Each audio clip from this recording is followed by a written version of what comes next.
Hello, everybody. Today, my presentation will be on PCI DSS, which stands for Payment Card Industry Data Security Standards. My name is Vanessa Toe. I'm doing this for my fall 2021 class I'm taking, and that is Cybersecurity 332-51 with Professor Jennifer Grant.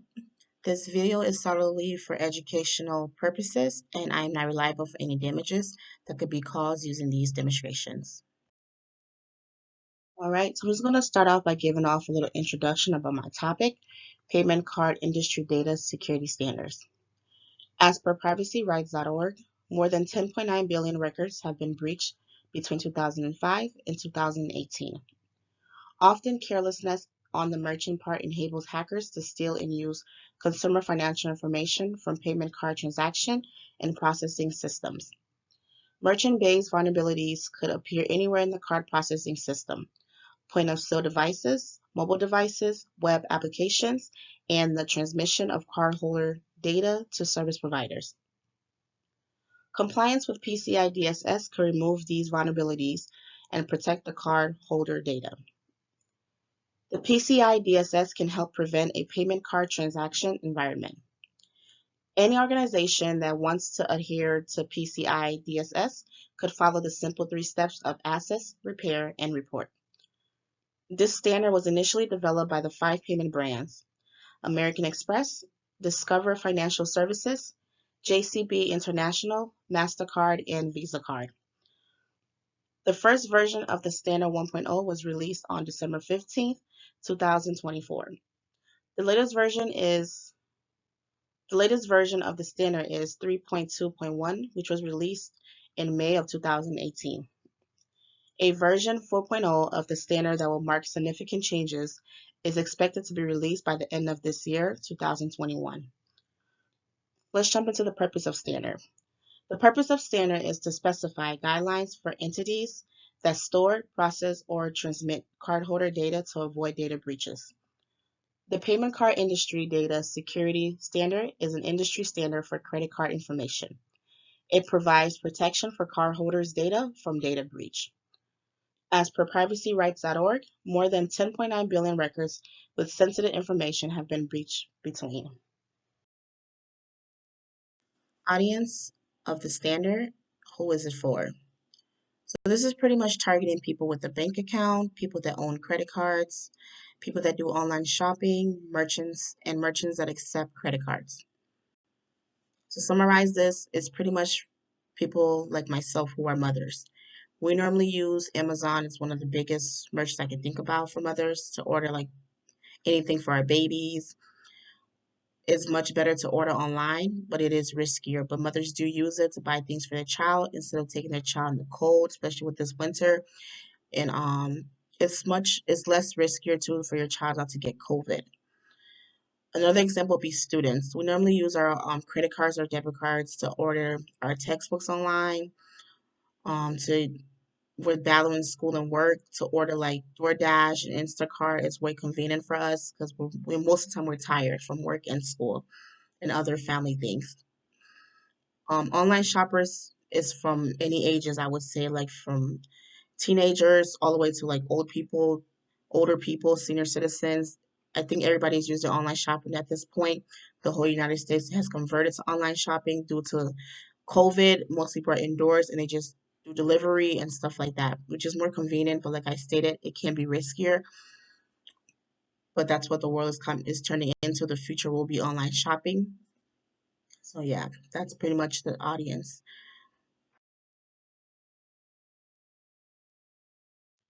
All right, so I'm going to go into more details about the PCI 3-step process. PCI compliance is a continuous process which consists of access, remediate, and report. Access: identifying cardholder data, taking an inventory of IT assets and business processes for payment, card processing, and analyzing them for vulnerabilities. Determining how cardholder data flows from beginning to end, the transaction process, including PCs and laptops, which access critical systems, storage mechanism for paper receipts, and etc. Remediate: Fixing vulnerabilities and eliminating the storage of cardholder data unless absolutely necessary, which in other words is applying patches, fixes, workarounds, and changes to unsafe processes and workflow. Rescanning to verify that remediation actually occurred. Report. Complying and submitting required reports to the appropriate acquiring bank and card brands. PCI SSC is not responsible for enforcing PCI DSS compliance.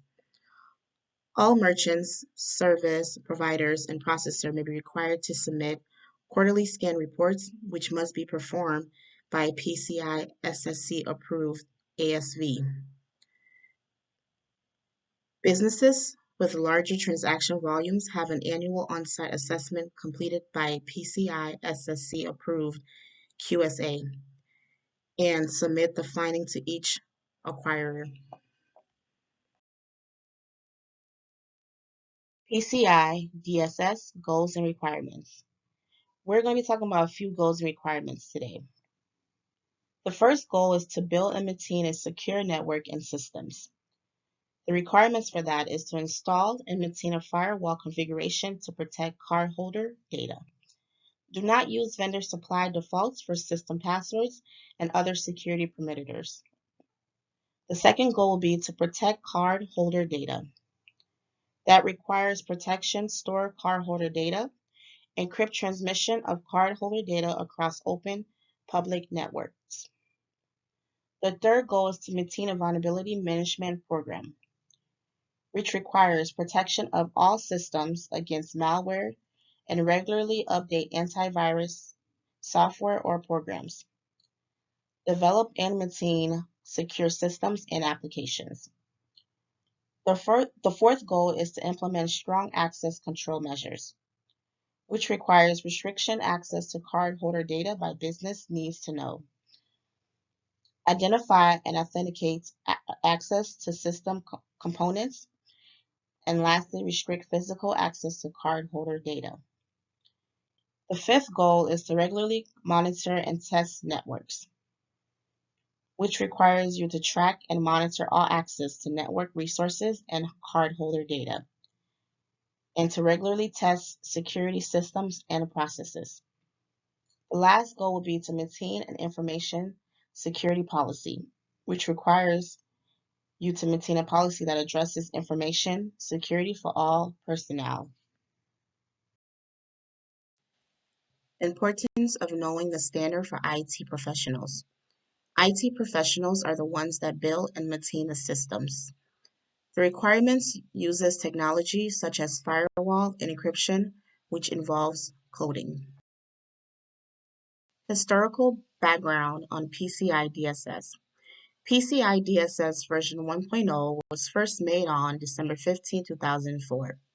The latest version of the standard 3.2.1 was updated in May of 2018. The standard will be updated to 4.0 by the end of 2021, which is this year. Conclusions and future expectations. To conclude, the PCI DSS is a set of comprehensive requirements for enhancing the security of payment card account data. They represent the steps to take for security best practices.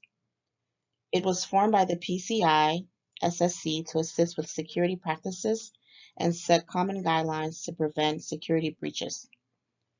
The Council also provides critical tools to implement the standard. Any organization dealing with the payment card data must comply with the PCI DSS to ensure its safety. The PCI SSC plans to develop a new version of the standard this year with significant additions.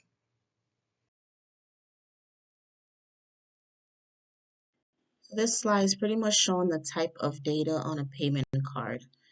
There are lots of important information that a hacker can use on a debit card or a credit card, such as there is a chip, the PAN number, which is the 16 digits debit card number or credit card number, the cardholder name, the expiration date, and the CID or the CVV. Normally, you will see a CID on American Express card, but the CVV is normally on any like credit cards or debit cards, such as Discover cards, MasterCards, or Visa card. So those are just a few examples. It's pretty much just saying to keep your debit cards or credit cards, you know, to yourself and not to share with anybody because hackers can use that to either scam you or to take your information and money.